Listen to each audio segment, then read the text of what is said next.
Ever scrolled past an ad online and thought, wow, that's so me. How'd they know? Or maybe the opposite one that just makes you cringe. You know those, right? Yeah, we've all been there. So what if I told you there's like a whole science behind why some ads work and others totally flop, and it all comes down to what's happening in our brains? That's where neuromarketing comes in. Neuromarketing, it sounds kind of sci-fi, doesn't it? But it's a real thing, and we're diving deep into it today with excerpts from Everything You Wanted to Know About Neuromarketing, a paper by Dr. David Lewis, a leading expert in the field. Dr. Lewis, he's been a pioneer in this field for years. So what is neuromarketing? Well, it goes beyond just watching what people buy or click on, just basic consumer behavior. It's about understanding the why the actual brain processes, the neurology behind our preferences. So we're not just talking like tracking clicks or watching someone browse a store. We're talking about measuring what's happening in their brain while they're looking at a product or watching an ad. Exactly. It's about tapping into those subconscious reactions, those emotional responses, the things that traditional market research methods,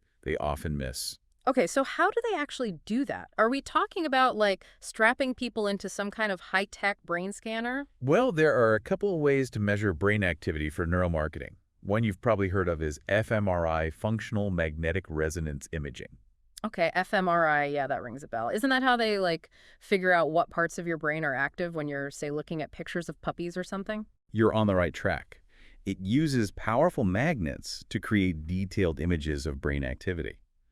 And yes, researchers have used it to study things like that, but also to see how our brains respond to, different stimuli like products, ads, even brands. So they can actually see which parts of the brain light up when someone sees like a logo they like. That's the basic idea, though it's a bit more nuanced than just things lighting up. fMRI measures changes in blood flow in the brain. When an area is more active, it needs more oxygen, so blood flow increases. fMRI picks up on these changes and creates images that show which areas are most active during a specific task or experience. Okay, so it's not like a light switch, more like a dimmer switch showing the intensity of activity in different areas. Exactly, and by analyzing these patterns of activity, researchers can start to understand how our brains process information, make decisions, and even form preferences. Dr. Lewis mentions a fascinating study, actually, involving Coca-Cola and Pepsi, where fMRI revealed that brand preference showed up differently in the brain depending on whether people knew which brand they were tasting. Wait, really? So if they didn't know it was Coke or Pepsi, their brains reacted one way, but if they knew, it was different. That's wild. It's like our brains are playing tricks on us. Yet, in a way, yes. Our prior experiences, memories, and associations can all influence our perceptions and preferences, often on a subconscious level. And that's something that traditional market research like. Just directly asking someone, do you prefer Coke or Pepsi? Yep. That might not always capture the whole picture. That makes sense. So fMRI sounds incredibly powerful for understanding how our brains work, but is it the go-to tool for neuromarketing? Well, fMRI is amazing for research.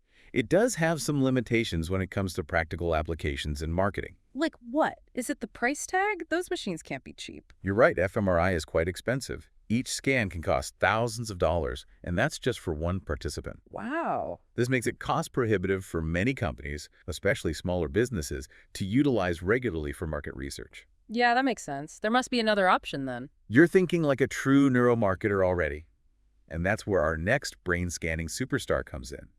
QEEG, quantified electroencephalography. QEEG. Okay, I'm going to need a little help unpacking that one. QEEG. Okay, so that sounds, I don't know, way more complicated than fMRI. What is that one all about? It might sound intimidating, Yeah. but it's actually very elegant, in its simplicity. Okay. Imagine this. You're wearing a cap, like a swimmer's cap, but instead of keeping your hair dry, it's got these electrodes that sit gently on your scalp. Okay, so not bad. Definitely beats being slid into a giant magnet. So these electrodes, what are they actually measuring? They're listening to the electrical activity in your brain. Our brain sells neurons. They communicate using these tiny electrical impulses, and the QEEG picks up on those signals, kind of like a super sensitive microphone for your brain. Wow, so by analyzing those signals, can they tell what someone is thinking or feeling?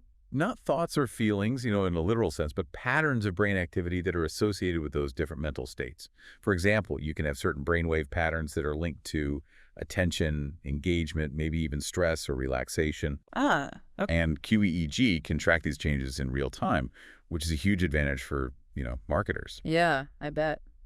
Because with fMRI, you have to, like, wait for the scan to be done and then analyze the data. But with this, it's like you're getting that instant feedback on how someone's reacting to something. Precisely. And that makes QEEG incredibly valuable for testing things like advertisements, websites, even product packaging. Hmm. You can see which elements are grabbing attention, which ones are causing confusion, and which ones are creating a positive response. So if it's, like, more affordable, it's more portable, gives you real-time data, why isn't everyone using QEEG? That's a great question, and Dr. Lewis actually addresses this in his paper. One reason is that early QEEG studies, while promising, were sometimes seen as, I guess, lacking the specificity you need for really targeted marketing insights. Hmm. Think of it this way. fMRI might give you like a high-resolution map of a city, while early QEEG was more like a zoomed-out satellite image. So fMRI gives you, like, the fine details, and QEEG gives you the bigger picture. But you said early QEEG has something changed? Exactly. There have been some significant advancements in QEEG technology and the data analysis techniques. It's become much more sophisticated, allowing researchers to pinpoint specific areas of brain activity, with greater accuracy. So we're getting closer to that high-resolution map with QEEG as well. We're getting there. Yeah. And as the technology continues to improve and become more accessible, I think we'll see even wider adoption of QEEG in neuromarketing. That makes sense. But, I mean, let's be honest, this all sounds a little too good to be true, right? The idea that marketers could use brain science to create ads that we can't resist, it feels a bit like mind control, doesn't it? I can definitely see why someone might think that, and it is an important point to address. Dr. Lewis is very clear in his paper that neuromarketing is not about manipulation or subliminal messaging. Okay. Yeah. It's about understanding how our brains respond to marketing stimuli and using that knowledge to create more effective, engaging, maybe even more enjoyable advertising experiences. So no secret, like, buy button they can just push to make us empty our wallets. Definitely not. The human brain is far too complex for that. Yeah. Our decisions are influenced by so many factors. Our needs, desires, past experiences, values, even just our mood at the moment. Neuromarketing can provide valuable insights into some of those underlying processes, but it can't predict or control our behavior. Okay, that's reassuring. So if it's not about mind control, then what are the real-world applications of this? What can companies actually do with neuromarketing? Well, think of it this way. Wouldn't it be great if companies could create products, services, and yes, even advertisements that truly resonated with what people want and need? Yeah. That's the potential of neuromarketing. So instead of just, like, throwing stuff out there and seeing what sticks, they can use neuromarketing to get a better understanding of what we actually respond to, what really works. Yeah, exactly. It's about aligning those marketing efforts with genuine consumer preferences. Mm-hmm. Dr. Lewis's company, Neuro-Co, they offer a range of services that illustrate this. For instance, imagine testing different versions of a TV commercial Okay. to see which one resonates most deeply with viewers on a neurological level. Oh, interesting. So not just which one people, like, say they like best, but which one is actually grabbing their attention, really hitting home. Yeah, precisely. Measuring things like memory encoding, emotional engagement, those insights that traditional focus groups might miss. And what about, like, Dr. Lewis's paper mentioned packaging design, right? What's the neuromarketing angle there? Well, imagine you're walking down a grocery store aisle, right? How many choices? You're bombarded with products all vying for your attention. Sure. Neuromarketing can actually analyze how our brains respond to different packaging, the colors, the fonts, the imagery, to create designs that are both aesthetically pleasing, but also attention-grabbing. I see. So that's how they figure out which cereal box is going to make kids be like, Mommy, I want that one. Could be. Yeah. But it's more than just grabbing attention. It's about creating a connection, a sense of trust, appeal, even before someone consciously registers what they're seeing. It's like tapping into that split-second decision-making where our gut feeling takes over. It really is. And it goes even further. Choosing the right color palette for a new product launch, or even gauging those emotional responses to fragrances or flavors. Neuromarketing can provide a deeper understanding of those visceral, often subconscious reactions that drive our choices as consumers. It's like getting at the why behind the buy. It's pretty amazing stuff when you think about it. It makes you wonder about the future of advertising, the products we might be seeing on the shelves. Absolutely. And as the field continues to evolve, I think we'll see even more creative, perhaps even beneficial applications of neuromarketing. But of course, always with careful consideration for ethical implications. Right, because this is powerful stuff. Knowing how our brains work is one thing, but using that knowledge responsibly, that's key. I completely agree. As with any new technology, open discussion, transparency, and ongoing evaluation are crucial to ensure that it's used ethically and benefits both consumers and companies.